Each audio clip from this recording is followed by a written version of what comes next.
Друзі, всім привіт! Сьогодні 15-й випуск програми Inspiration, і ми з вами готові надихатися дуже крутою рекламою та історіями зі світу маркетингу. Тож, поїхали!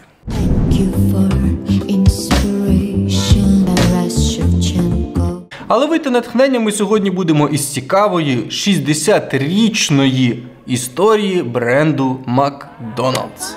Ми взнаємо з вами, як ось це заїдливе па-пара-па-пам з'явилося в нашій голові і як давно воно працює з нашими мізками. З чого все починалося, які були експерименти у Макдональдса із меседжами, з принтами, з слоганами, відео, з усіма форматами, всі їх провали, перемоги і так далі ми розберемо в сьогоднішньому відео. Тож, заряджаємося. Все почалося із золотих арок Макдональдс. Тоді архітектор, якого звали Стенлі Местон, їх створив, і власники Макдональдс почали їх пихати на кожен ресторан. Ну, якщо ви дивилися старі фільми, то була така мода. Тоді всі великі ресторани, і невеликі також, робили собі велетенські знаки, які там підіймалися на 20, 40, а то й 50 метрів над рестораном, щоб його було завжди видно. Але всі ставили просто палку, на цій палці якийсь кружок або герой, і все. Макдональдс пішли далі. Вони над кожним рестораном будували велетенські арки. І їхня перша кампанія так і називалася «Шукай золоті арки». Ці золоті арки стали впізнаваним елементом, і, в принципі, вони і повторені на лого Макдональдса, тому від них ніхто не відмовляється і до цих пір. В 1960-х роках з економікою в Штатах було все, не дуже добре. І Макдональдс, виходячи з того, а це був самий початок їх розвитку, не виходячи з цього, вони почали свою нову стратегію, яка була орієнтована на кризу. Зараз, до речі, якщо ви хочете себе здивувати, то подивіться фінансові звіти, аналітичні звіти компанії Макдональдс. Коли країна або ж світ переживає якусь економічну кризу, акції Макдональдс зростають, і їхні фінансові показники завжди зростають. Тобто Макдональдс завжди виграє в кризу. Чому? По одній простій причині. Вони фіксують ціну під час кризи. І їхня рекламна кампанія 60-х років так і звучала. Вони зробили фіксовану ціну на гамбургер, і це звучало так, що такий же смачний і все ще по 15 центів. І всі 60-ті роки гамбургер коштував 15 центів. Це було меседжем того, що приходьте до нас, у нас нічого не змінилося, все нормально, і люди буквально по старій ціні купували сендвіч, до якого вони звикли. Звичайно, коли там уже криза затихла, то Макдональдс тихесенько собі підвищив ціну та і все. Але підхід справді суперовий. До речі, на цьому банері, який розповсюджував цю новину про 15 центів, був зображений щасливий білий хлопчик, який посміхався, і це було прекрасно для робітничого класу, через те, що у них асоціація зі щасливою дитиною в той час, в складний час, зігравала дуже добре по їх нейрончиках. Тому Макдональдс вгадав ще й в цьому. Наступний крок Макдональдса по популярності була наступна кампанія, яка вже почалася на початку 70-х років. Вона звучала як «Давай поїмо не вдома». І треба розуміти, що слово-фраза «let's eat out» по-англійськи – це фразеологізм, який означає щось типу «пішли похаваємо десь», щось таке. Але Макдональдс тоді ще не розглядався як ресторан, це була ніби як закусочна, і тому цей слоган, він виховав нову звичку у людей приїжджати з сім'ями, або ж навіть ходити на побачення. У кінці 60-х, початку 70-х років люди були набагато простіші, ніж зараз, так? Люди ходили на побачення Макдональдс через цей слоган. І через те, що меню постійно розширювалося, додавалося там картопля, десерти і так далі, це був, в принципі, повноцінний обід або ж там вечеря. Людям це подобалося, і вони поступово звикали до такої їжі. Коли вже Макдональдс набирав свою силу завдяки ось цим попереднім слоганам і рішенням своєї економіки, ресторанів ставало дуже-дуже багато. Буквально в кожному мікрорайоні великого міста був Макдональдс. І наступним кроком по популяризації свого ресторана став слоган «Найближче додому і завжди свіже». До речі, американці ось це найближче додому і завжди свіже сприймали ще і в переносному значенні. Найближче додому, типу, схоже на домашню їжу. Ну, ми самі розуміємо, що американська кухня відрізняється від нашої.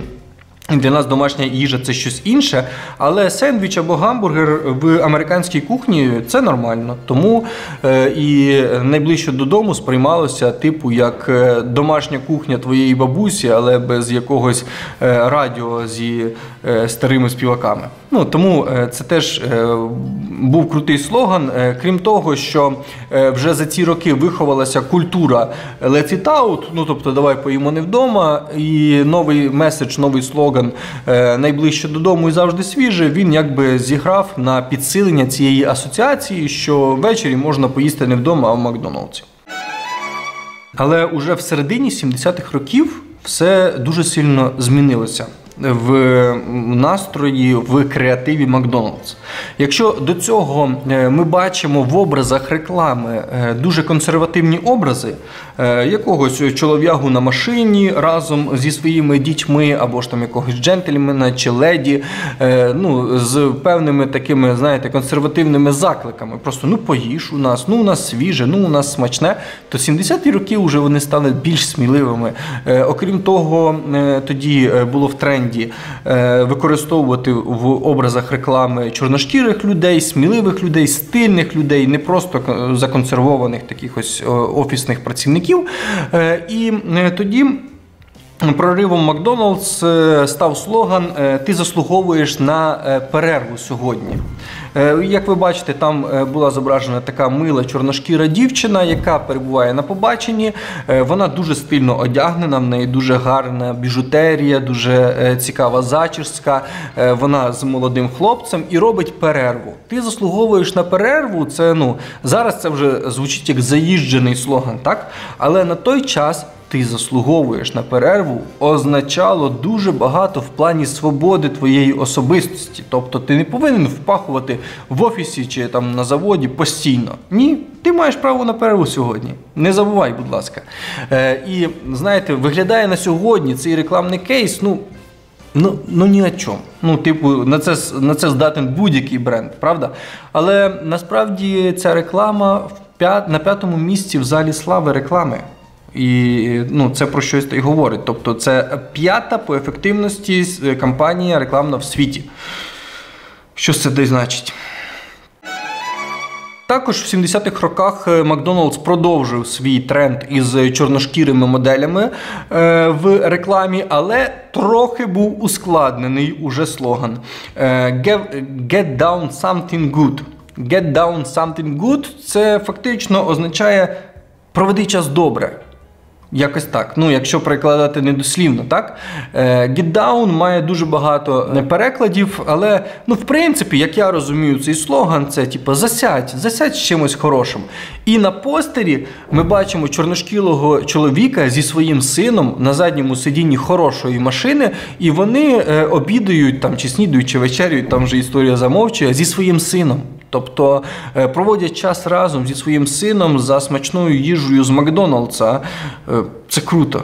Це також, ну, це, правда, не така титулована реклама, але вона вже ідентифікує Макдональдс як атрибут сімейного дозвілля.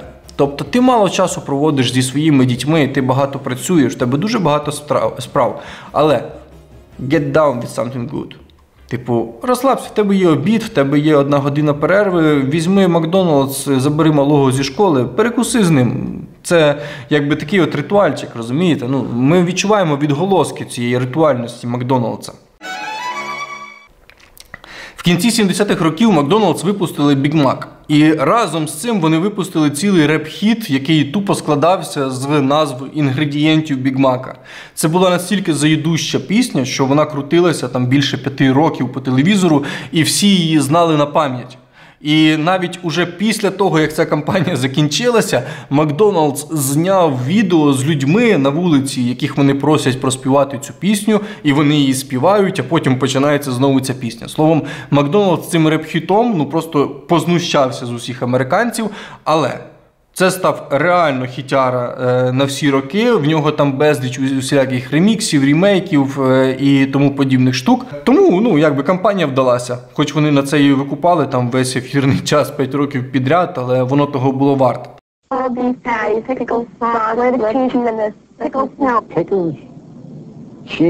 Lettuce and onion, sesame, all seed bun. I think they're describing a big... 2 all beef patty, special sauce, lettuce, cheese, pickles, onions on a sesame seed bun. Say that again. 2 all beef patty, special sauce, lettuce, cheese, pickles, onions on a sesame seed bun. 2 all beef patty, special sauce, lettuce, cheese, onions, pickles, onions on a... McDonald's Big Mac, the big sandwich with the great big taste that everybody's talking about. Sesame seed bun, and we forgot the onions. Yes, it did. Yes, it did say onion. Are you sure? It said onion. All right. 2 all beef patty, special sauce, lettuce, cheese, pickles, onions on a sesame seed bun. McDonald's Big Mac, the great big sandwich with a great big taste. Lettuce. Pickles, cheese, and Big Mac. You deserve a break today at McDonald's. Where your dollar gets a break every day. Far out. Початок 80-х років – це новий тренд і нова пісня. І тут уже прослідковується новий меседж. Макдоналдс ще хоче захопити пізню вечерю як свій елемент бренду. І тут у нас з'являється такий гарний місяць в людському образі, який співає дуже цікаву джаз-композицію і закликає там типу McDonald's Tonight пообідати чи повечеряти в Макдональдсі сьогодні ввечері зі своєю другою половинкою і так далі. Тобто Макдональдс продовжує тягнути якусь там романтичну лінію і розповідати про те, що вечеряти в Макдональдсі – це круто. В принципі, це все було логічно і до цього йшло, що Макдональдс пройшовся абсолютно по всіх прийомах їжі, там сніданок, обід, вечеря, перекус і так далі, і вечерю вони закінчили. When the clock strikes 6:30, time to head for golden light. It's a good time for the great taste dinner at McDonald's. It's Mac tonight. Come on, make it Mac tonight. Середина 90-х років для Макдональдса була провальною. Через те, що вони звернулися до однієї маркетингової компанії, яка би для них придумала лозунг, і вони придумали лозунг про новий великий сендвіч і назвали його «Сендвіч тільки для дорослих». Коротше, їх просто розбили і рознесли за цю кампанію через те, що Макдональдс до цього 40 років вибудовував репутацію сімейного ресторану, а тут вони випускають бургер тільки для дорослих. В принципі, зараз, я, до речі, спеціально погуглив, подивився, дуже багато є усіляких таких слоганів подібних про бургер тільки для дорослих. І, до речі, у Бургер Кінга навіть зараз активна кампанія, типа Only Adult Burger і так далі. Але тоді це було якось незрозуміло для суспільства. Тому вважається, що середина 90-х років була провальною. І Макдональдс, можна сказати, непоганий і всерозуміючий партнер. Через те, що після цієї провальної кампанії вони звернулися знову до тієї ж маркетингової агенції і сказали, ми вам даємо другий шанс. Зробіть зараз слоган кращий. І вони зробили новий слоган, який звучав «Хто сказав Макдональдс?». Тут уже була трошки інакша концепція, вони не ризикували, вони просто показували по телевізору щасливих дітей, дорослих, старих людей, які їдять Макдональдс, демонстрували свої невисокі ціни на їжу і просто це все підкріплювали в самому кінці лозунгом «Хто сказав Макдональдс?». Якось так. Тобто вони вирішили трохи відпочити від сміливого креативу. You wanted a choice? You've got it. Every day at McDonald's, where for a limited time, America's favorite sandwich, the Big Mac, is just 99 cents. And an order of crispy 6-piece chicken McNuggets is 99 cents. Or for breakfast, a delicious 99-cent sausage egg biscuit. Want something extra? Try a Big Mac or 6-piece chicken McNugget extra value meal, each with large fries and a medium Coke, only $2.99. Breakfast, lunch, and dinner. We've got what you want, when you want it. Choice after choice after choice after choice. Only at McDonald's. Did somebody say McDonald's? Початок 2000-х років він був таким ванільним в усьому світі. Там, значить, він транслював любов, посмішки і так далі, тобто добро в усьому світі і так далі. Макдональдс був в тренді в цьому плані, і вони замутили дуже велику кампанію, яка особисто мені дуже сильно подобається. В чому її суть? Це накачані, здорові мужики-роботяги, працюють на шкідливих там виробництвах, на небезпечних будівництвах і так далі, і вони приходять в Макдональдс з'їсти бургер на перекусі. І Макдональдс це все супроводжував лозунгом «Нам подобається бачити ваші посмішки». Це дуже крута кампанія, і вона була дуже гарно сприйнята робітниками через те, що вони зацінили, що рекламна кампанія заточена під них, і вони ходили, їли це все в Макдональдсі в перервах між роботою. When you see some of the outrageous values here at McDonald's, you just won't be able to hide your smile. McDonald's has a big taste you're going to love. Our big beefy burger, the Big Extra. Thick sliced tomato, fresh lettuce and seasoning too. It's a taste you'll love again and again. It's the Big Extra, and it's now an amazing price, just $1.49 every day. We love to see you smile. The Big Extra, just $1.49 every day. Після того Макдональдс вже вирішив, якщо воно працює, то ми зараз замутимо на всі аудиторії. І почали знімати такі самі реклами з дітьми, з дорослими людьми, з пенсіонерами. Взяли всі соціальні групи, всі кольори шкіри, всі орієнтації, словом, всі, як тільки могли просегментувати, так просегментували і назнімали мільйон таких роликів. І, в принципі, на цьому етапі зникає взагалі різноманіття глобальних меседжів Макдональдсу. Макдональдс переходить в нову еру. І ця ера, можна її назвати пам-парам-пам-пам, я це люблю. Через те, що з середини 2000-х років до сьогодні ця концепція не змінювалася. Ця фраза на сьогодні перекладена усіма мовами світу. Вона нанесена на всі можливі...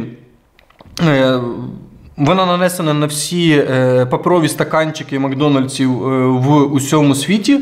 Навіть там олімпійські чемпіони вигукували цю фразу за рекламними контрактами з Макдональдсом. І крім того, треба розуміти, що ця фраза стала популярною не завдяки самому Макдональдсу, а перш за все, мабуть, мало хто про це знає, але це фраза із пісні Джастіна Тімберлейка «I'm loving it», яка так і називається. Тому ось ці елементи дуже добре склалися в тому плані, що Макдональдс купив права на цю фразу у автора пісні Джастіна Тімберлейка. Вони на хайпі цієї пісні її нанесли на всі свої рекламні носії, потім перенесли як власний елемент бренду, і вона працює і до сьогодні, тобто вже більше 15 років з одним лозунгом працює Макдональдс. Але це не означає, що крім цього лозунгу Макдональдс на сьогодні вже нічого не робить. Через те, що зараз існує купа локальних офісів Макдональдс, які розроблюють свою рекламну стратегію. І, в принципі, Макдональдс максимально децентралізував рекламу, і кожна країна вже працює за своєю стратегією. В принципі, ми з вами ознайомилися дуже детально з історією Макдональдса, його реклами і розвитку, і можна вже розуміти, як цей бренд завойовував ринок, завойовував нашу увагу, і можна сказати, що це був такий реальний похід на всенародну довіру в США, яка потім масштабувалася на весь світ. В принципі, якщо у вас є ще запитання по Макдональдсу, через те, що в мене матеріалів дуже багато, ви можете їх задавати в коментарях під цим відео, я їх з великим задоволенням прокоментую, а також я вас всіх чекаю у себе в інстаграмі, там я пишу дуже багато цікавого матеріалу про психологію маркетингу, радий буду вас там також бачити. На сьогодні все. Будьте здорові, пам-парам-пам-пам, я вас люблю. Goodbye. Звук нормально? Та господи, всі мені пишуть. Ховували всі складові Біг Мака. В яку камеру дивитися? Я вже все забув. Я дивлюсь в ту шаржу.